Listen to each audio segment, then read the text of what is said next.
करोगे दीदी? तू रुक, मैं बताती हूँ।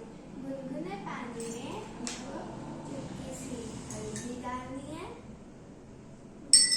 इसे मिक्स करना। अब हमें किसी में 1 चम्मच शहद डालना है।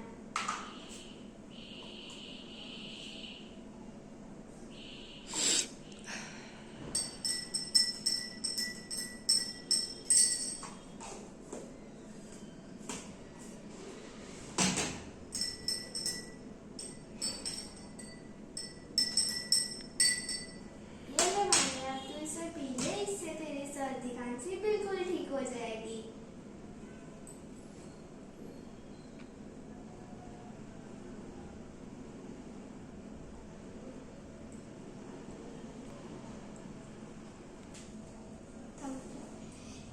ये सिर्फ रात में पीना है, इसके बाद कुछ नहीं खाना पीना।